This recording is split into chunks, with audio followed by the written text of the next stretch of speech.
Welcome back mga kabuting-ting. So, meron tayong gagawin ngayon. Isang MacBook laptop. Ano po ito is, ang model ng laptop na to, MacBook Air A2337. So, ang main issue is no power. So, binuksan ko na siya. Talagang wala talaga siyang power. So, ang ginawa ko, tinanggal ko na yung logic board niya, yung motherboard, para ma-check ko siya. So, upon checking, talagang no power talaga siya. So, nag-test na ako ng mga component niya, and then meron tayong nakita ritong shorted. So, doon tayo mag-i-start sa short na yon. So, without further ado, gawin na po natin to. Set up ko lang po yung camera natin.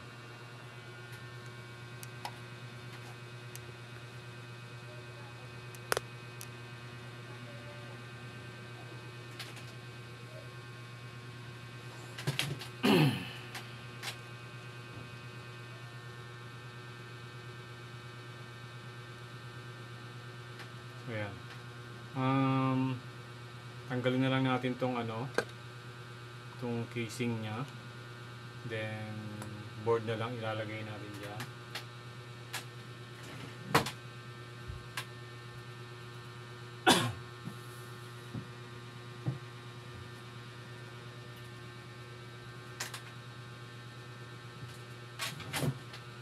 So, medyo matagal-tagal po tayong hindi nakapag-upload. Parang last upload ko is 2 weeks ago na. Dahil meron tayong nagkasakit po ako. Tingnan ko nga yung last upload ko.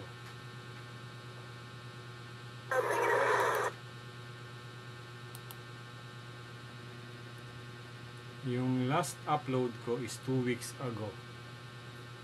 So, marami po tayong naging sakit. And kailangan po nating maggamot. Kung napapansin nyo, medyo iba po rin yung boses ko. At inuubo po ako. So, marami po tayong naging sakit. At hanggang sa ngayon po ay naggagamot pa rin po tayo. So, kailangan din po natin magtrabaho para po meron tayong pang pa-check up at pambili ng gamot. So, ayan. Check po tayo.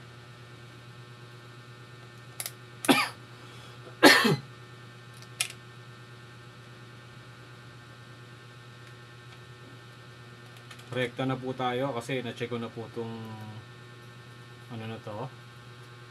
itong board na to. Then meron tayong nakitang shorted dito sa side na to. So yan, shorted yung caps na yan. Zoom po natin.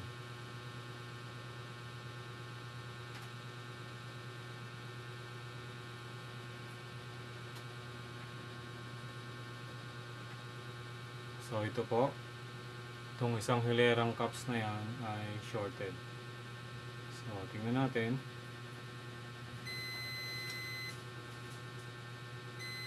Shorted. So lahat ito, kasi naka naman po yan naka series. So shorted po lahat ito.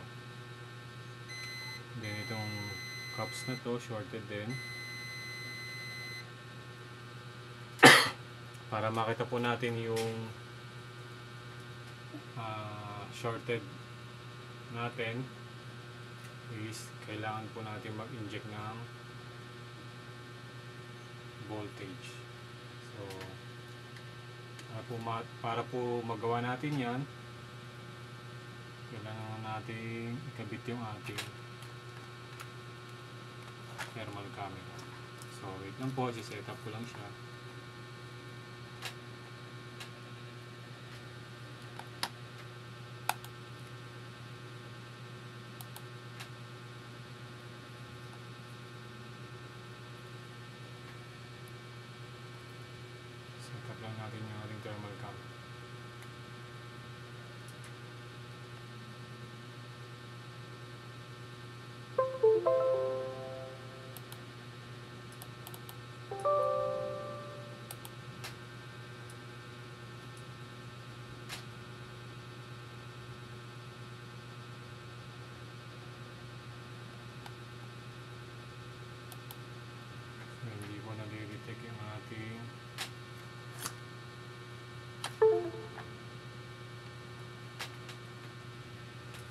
thermal camera.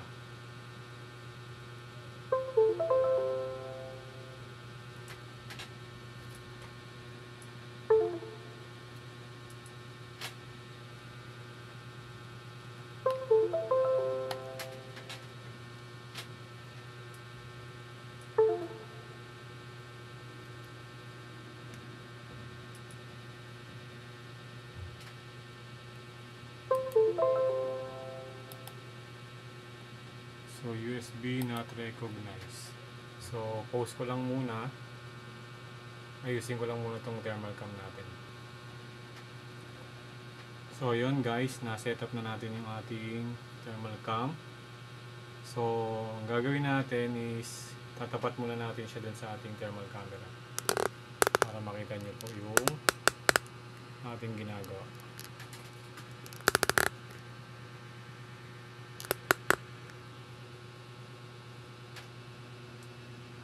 Isin ko lang yung camera natin. Paling.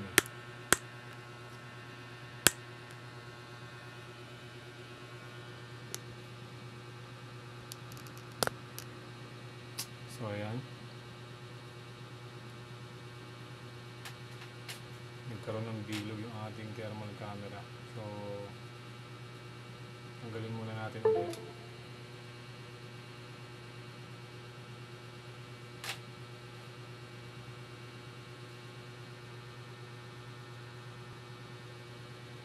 So ayan mga buting-ting, check na lang natin. Mag-inject ako ng voltage para makita natin kung saan yung main problem natin, kung saan yung may umiinit. So ito, ayun o, zoom natin ha, zoom natin itong ating camera. Pansinin nyo po yan, yung part na yan, yun o. So pag tinignan natin yung pyesa na yan na umiinit, walang tayo ng pangturo. Wala yung ayun, plastic spudger natin. So ito yung umiinit sa atin. Ayan guys, ito yung part na yan. So kailangan natin tanggalin yan, then try natin siya uling i-check yung capacitor na may shorted para malaman natin kung short pa siya, magsho-short pa.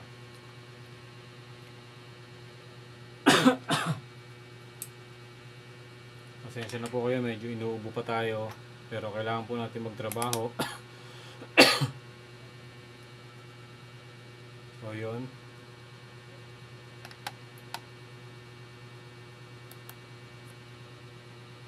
kailangan nating lumaban at magtrabaho.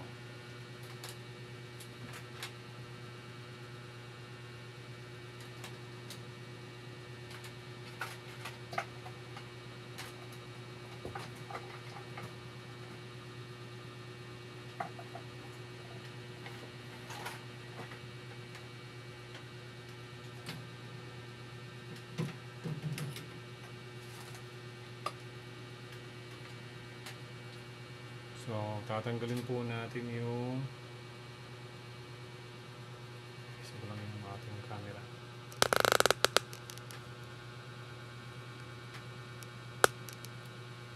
Gawin natin itong tester natin. So,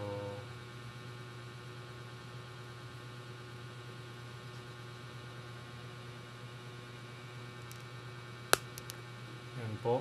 Yung pong umiinit kanina na pyesa is ito. Itong pangatlong capacitor na yan. So, tanggalin natin siya. Tingnan natin kung mawawala yung short.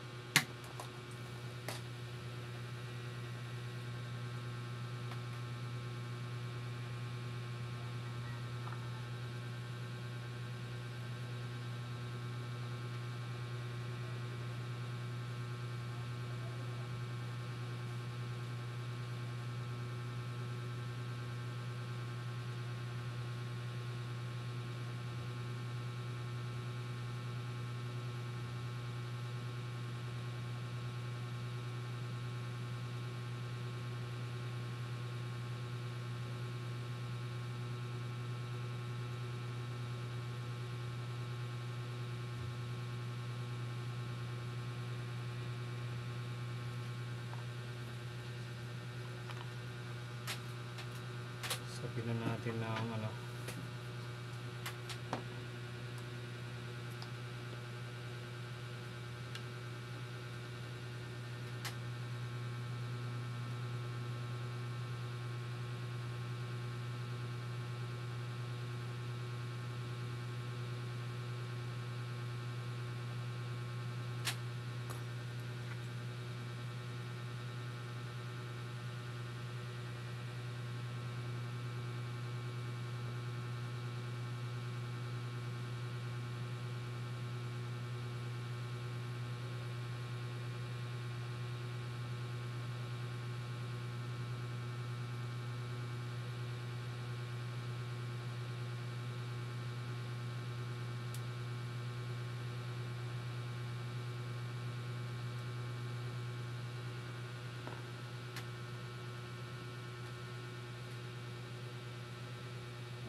Isin lang muna natin tong ano.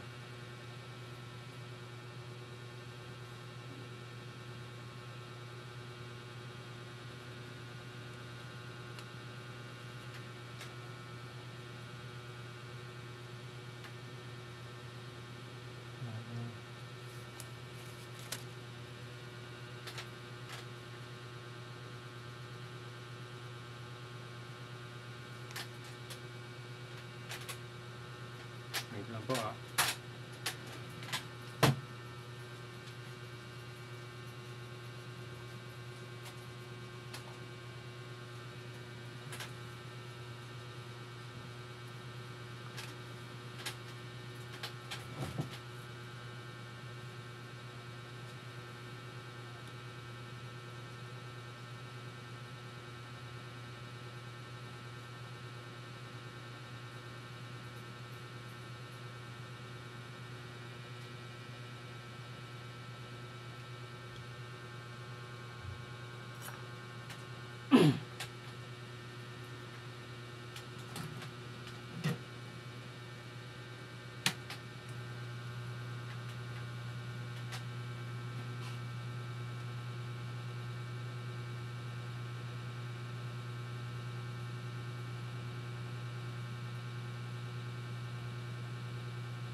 So yun, tanggal na natin siya.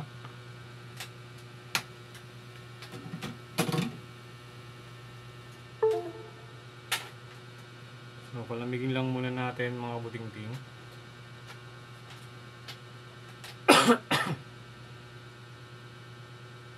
Then test natin ulit.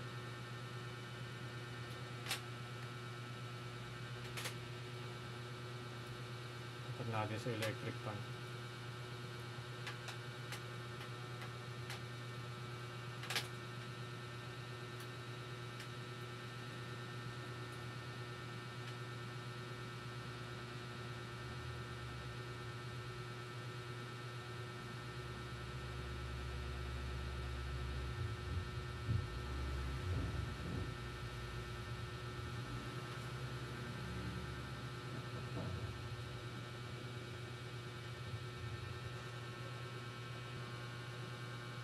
So yun, napalamig na po natin siya mga buting-ting.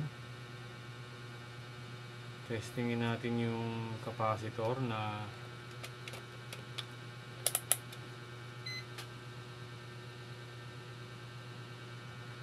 Testingin natin siya, buzzer mode. Pag nag-buzzer mode, pag nag-beep yan, tumunog, ibig sabihin may shorted po yung capacitor.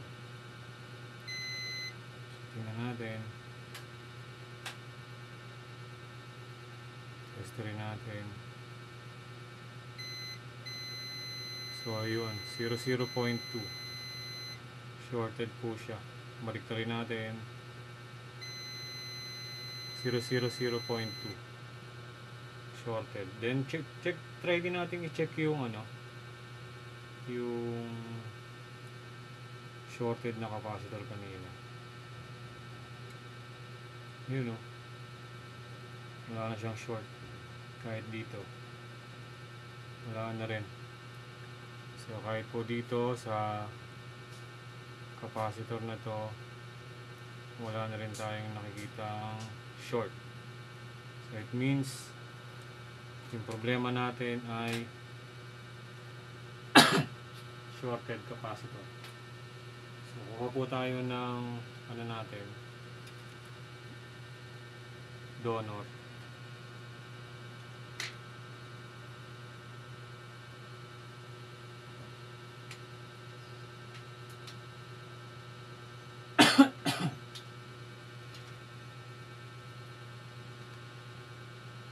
Check tayo ng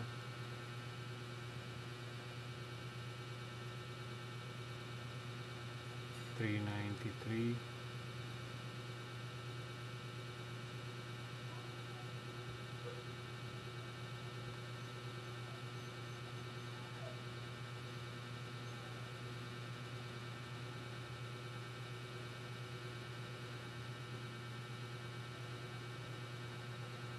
Yan, kuha tayo rito.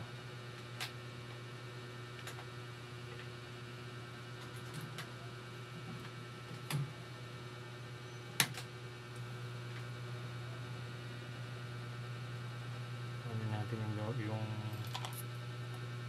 capacitor na to.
Masyadong madikit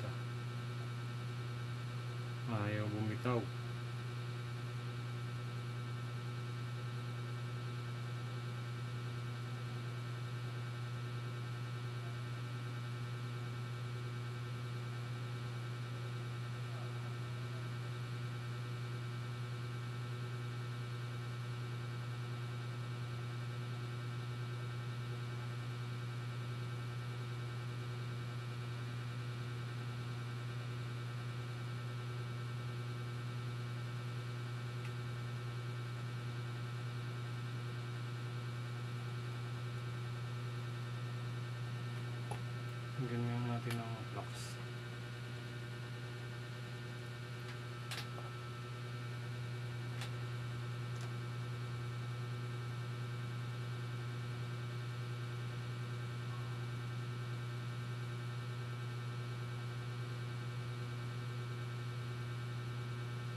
Set natin.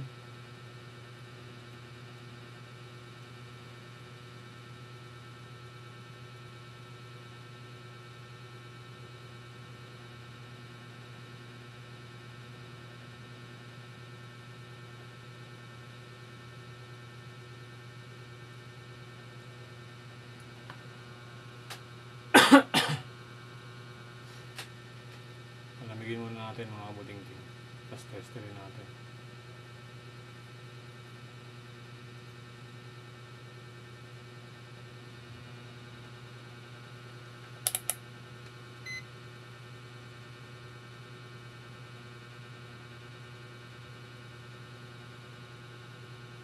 Ohms mode.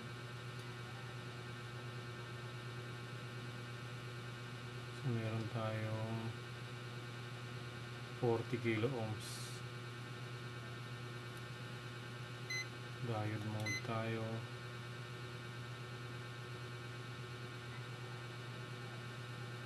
.8 yung kanina shorted to eh. So 0.1 palitan natin.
Palamigin lang muna natin.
Gagawin natin ngayon ay i-check natin siya kung shorted.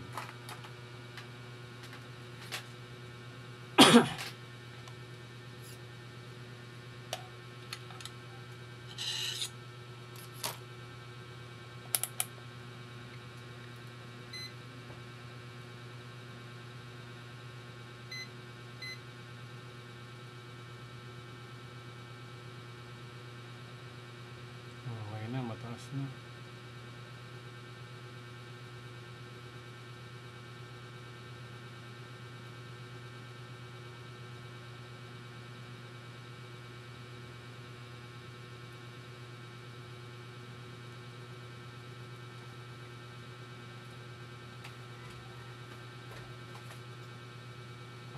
Zero point 3.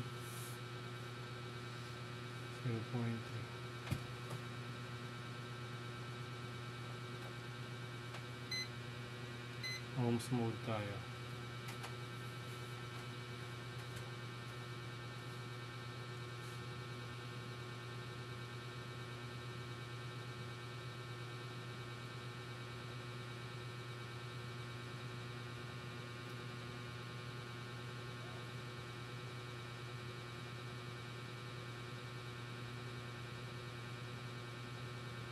So 11, 12K, 13K, 14K. So yun na yung port ano natin, 1.2 mega ohms, 1.2, 1.2. So okay na tayo.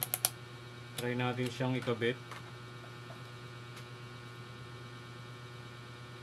Try natin ibalik sa ano niya. Tingnan natin kung mabubuhay.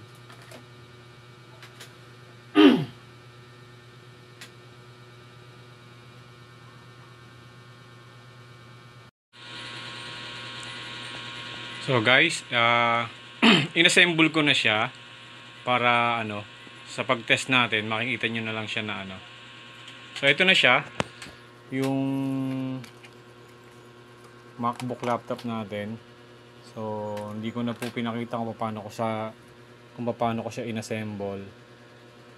Yan, so try po natin siyang buksan. Yan, kung mapapansin nyo, tumutunog na po siya.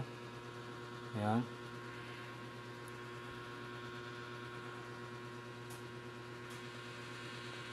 So, ito na po yung kanyang laptop ng ating customer. So, salamat po sir sa tiwala nyo sa pagpaparepair sa atin. So, ito pong issue ng laptop na to ay ng MacBook na to is galing na po to sa service center ng Mac. Then, advice po nila na palit na lang po ng motherboard dahil sira daw po yung board. So, meaning board level issue po yung sira ng laptop. So, ito po, yan po ay MacBook Air. Sabi po ng service center is bilhan na lang daw po ng motherboard. So, yung dati ko pong supervisor sa trabaho, ni-refer niya po sa akin tong laptop na to para ipaayos. So, from Pasay pa po yata to or Mandaluyong. Kasi sa Mandaluyong nakatira yung supervisor ko, then nag-work siya sa Pasay. Pero hindi ko po alam kung taga saan yung may-ari nito. Anyways, ang main problem po nito is shorted po yung yung shorted po ang capacitor. Pero kahit po ganun, shorted yung capacitor, wala pa rin po siyang power.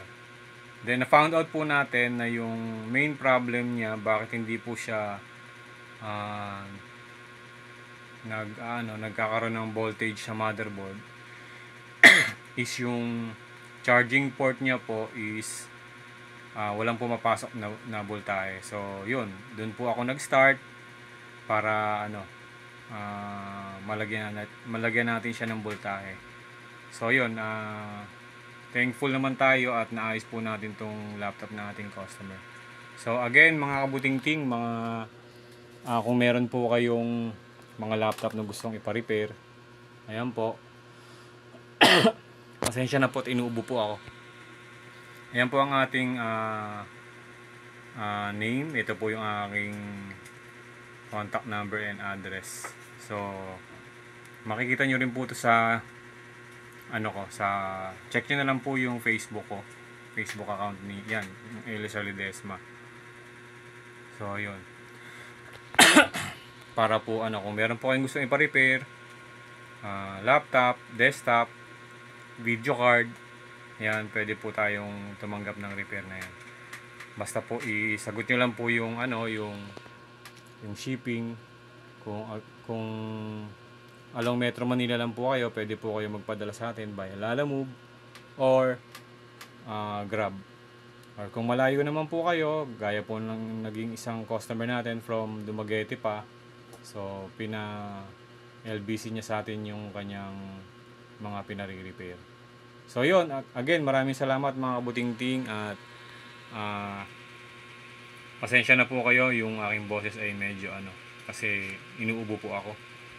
Kakagaling ko lang po sa sakit. So yun, maraming salamat mga kabuting-ting sa support nyo and have a nice day po. Ingat po kayo.